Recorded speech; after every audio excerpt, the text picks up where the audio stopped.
নমস্কার, news time Bangla ডিজিটালে আপনাদেরকে স্বাগত। আমি রয়েছি প্রিয়াঙ্কা আপনাদের সঙ্গে।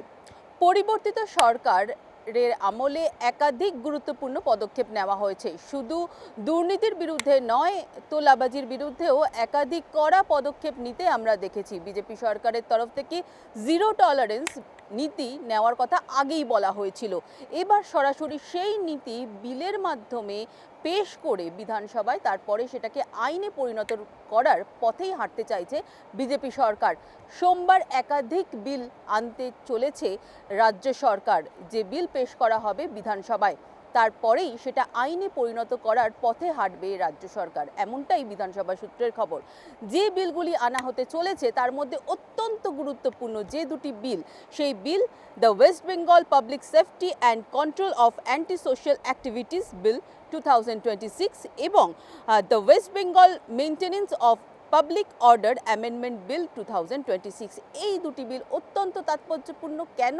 কারণ অপরাধ এবং দাঙ্গা ভাঙচুর অসামাজিক কাজকর্মের বিরুদ্ধে একেবারে শক্তভাবে নিজেদের রাস্তা রাখার জন্য বা নিজেদেরকে তৈরি করার জন্য কিন্তু এই বিল আনা হচ্ছে রাজ্য সরকারের তরফ থেকে, যা অত্যন্ত কঠোর হতে চলেছে। কোনো রকম অপরাধমূলক কাজ করার আগে সেই অপরাধী যাতে 10 বার ভাবে, সেই কারণেই এই বিল আনা হচ্ছে। যে বিলে স্পষ্ট বলা হয়েছে যে maintenance of public order amendment বিল যেটা রয়েছে সেখানে স্পষ্ট বলা হয়েছে দাঙ্গা, অগ্নিসংযোগ বা ভাঙচুরে সরকারি বা বেসরকারি সম্পত্তির ক্ষতি হলে ক্ষতিপূরণ আদায়ের জন্য বিশেষ ক্লেমস কমিশন গঠন করার প্রস্তাব আনা হবে। তাতে কি হবে, কি লাভ হবে সেই ক্ষেত্রে?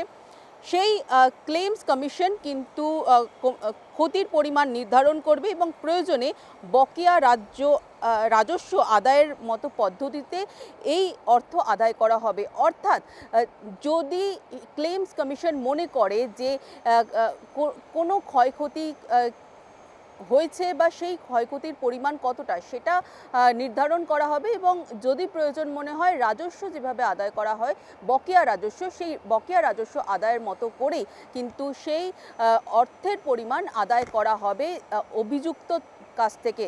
যেখানে এর আগে আমরা দেখেছি একাধিক ক্ষেত্রে তোলাবাজির ঘটনা ঘটেছে বা দাঙ্গার ঘটনা ঘটেছে বা দুর্নীতির যে একাধিক উদাহরণ, সেই উদাহরণ আমরা বিগত বেশ কিছু দিন আমরা দেখেছি। বিগত সরকারের আমলে একাধিক অভিযোগ, ভুরি ভুরি অভিযোগ উঠে আসতে দেখেছি। সেই অভিযোগ যাতে আগামী দিনে আর না আসতে পারে সেই জন্যই কড়া পদক্ষেপ নিতে চলেছে রাজ্য সরকার এবং সেই সূত্র ধরেই এই দুটি অত্যন্ত তাৎপর্য বিল, সেই বিল কিন্তু তারা পেশ করতে চলেছেন আগামী সোমবার, এমনটাই বিধানসভা সূত্রের খবর। শুধু এই দুটি বিল নয়, আরও একাধিক বিল আনার কথা রয়েছে।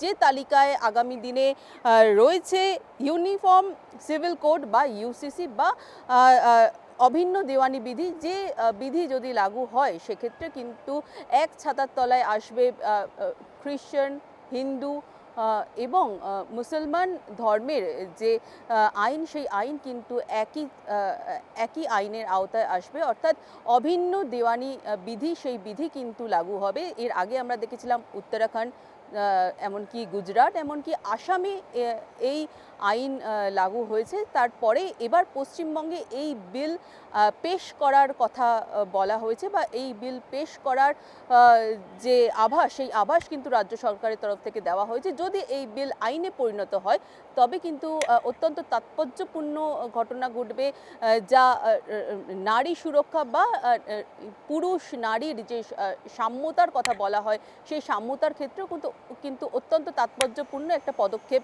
আসতে চলেছে তা বলা যেতে পারে। শুধু তাই নয়, আরও দুটি বিলের কথা বলা হচ্ছে বা আরও দুটি বিলের পেশ করার সম্ভাবনা থাকছে। সেই বিল দুটির তালিকায় রয়েছে the West Bengal commission for backward classes amendment bill 2026, পাশাপাশি the West Bengal backward classes other than schedule caste and schedule tribe reservation of vacancies in services and ports amendment bill 2026। এই দুটি বিলও কিন্তু অত্যন্ত গুরুত্বপূর্ণ, যা পিছিয়ে পড়া জনজাতি সংক্রান্ত দুটি বিল, অত্যন্ত গুরুত্বপূর্ণ বিল, যা এর আগে দেখা গিয়েছিল আগের সরকার বা পূর্ববর্তী সরকার বা তৃণমূলের আমলে এই পিছিয়ে পড়া জনজাতির এই বিল দুটি নিয়ে কিন্তু একাধিক বিতর্ক তৈরি হয়েছিল, সেক্ষেত্রে নতুন এই বিল পেশ করা হলে আগামী দিনে যে নতুন ইতিহাস তৈরি করবে রাজ্য সরকার তা কিন্তু বলার অপেক্ষা রাখে না। সব মিলিয়ে দুর্নীতি থেকে শুরু করে সামাজিক এবং মানুষের জন্য ভাবনা চিন্তা করে বর্তমান সরকার অর্থাৎ বিজেপি সরকার কিন্তু একাধিক পদক্ষেপ যেমন নিচ্ছে, তেমনই বিধানসভায় বিল পেশ করার মাধ্যমে সেই বিলকে আইনে পরিণত করার মাধ্যমে কিন্তু একেবারে যাতে আঁটোসাঁটোভাবে সেই ব্যবস্থা বাস্তবে রূপান্তরিত করা যায় সেই প্রক্রিয়াও তারা করতে চলেছেন, তা একেবারে স্পষ্ট। ভিডিও জার্নালিস্ট তাপস ঘোষের সঙ্গে Priyanka is Bhowmik, news time Bangla, Kolkata.